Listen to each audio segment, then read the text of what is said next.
Thank you and welcome to the show this morning. The topic this morning is Hurricane Katrena, and we're fortunate to have with us to talk about Katrena and some of the aftermath the professor of sociology at Tennessee State University, Dr. KSanford. And of course, Dr. Sanford, let me welcome you to the show this morning. Thank you so much, and it's a pleasure being here. And Dr. Sanford, as we indicated earlier, we've had you on a number of occasions, yes. But what we'd like to do today is to talk about what has been considered the worst national disaster in the history of the United States, and we felt that somehow, being a sociologist, you yes. could bring some special kind of information to us in reference to that. But now, before we get involved with that, Dr. Sanford, let's have you to give us some information about your background, your education, and some of the things that were important in terms of your career in leading you to Tennessee State University, and then we'll talk about the hurricane and some of the other problems associated with that. Well, thank you very much. And as you said, I am an associate professor at Tennessee State University, Department of Sociology.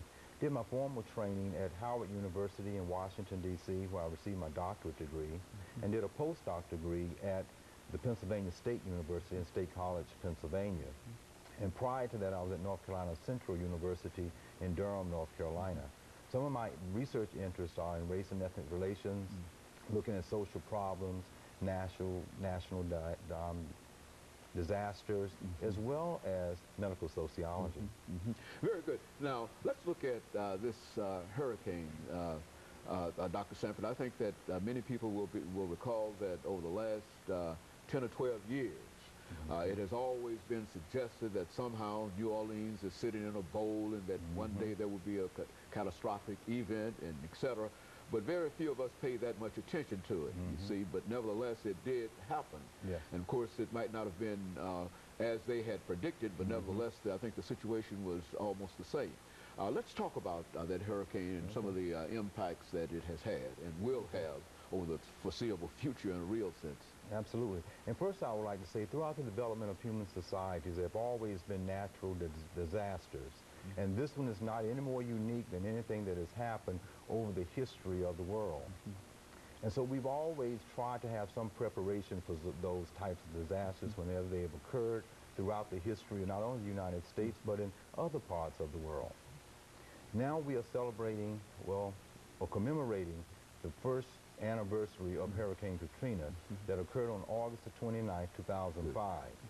So now here we are 1 year later, and over 2,000 people had died in this particular hurricane. Now, hurricanes, of course, were not unique to this particular area. However, some of the territorial type of circumstances, as you mentioned, being in that type of a bowl, if you can imagine, a soup bowl or a cereal bowl, and they're in the bottom of it. And as time has passed by, many hurricanes have come through, say at the level of a 1 or 2, and maybe even a 3. One of the worst ones that had occurred was called Hurricane Betsy back in 1965, where it was perceived at that time as the water continued to increase, it started to impact certain rich areas, and dynamite, the levee was dynamited so that water could go into that other area of the 9th Ward. So many people there died. But even with that one in consideration, Hurricane Katrena was much worse.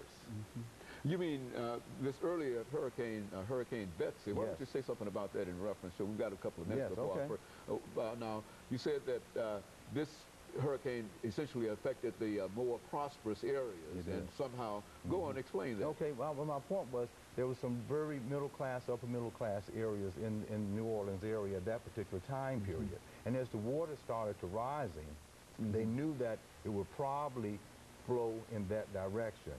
So it is a known fact that the authorities went in and actually put an explosion on the levee that would then allow the water to seep from those rich areas into the lower wards. And that is essentially what is hypothesized that happened this time. Because as we get into the talks a little bit more about Hurricane Katrena, we will discover that the hurricane, which was a Hurricane 5 level, had gone through, and on the next day, people in the 9th Ward had come outside their homes and were thanking God that they had survived yet another hurricane. And it wasn't until a little while after that that the levees broke. and that's when all of the water and the devastation came in. So in a parallel way, when you look at the engineering of the levee back in 1965, engineers knew at that time that that levee would only hold to a certain degree.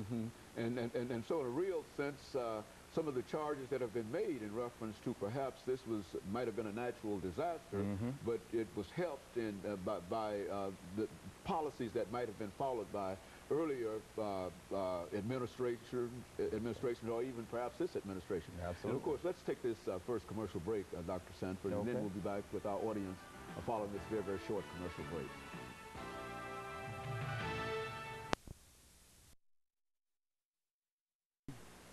We're talking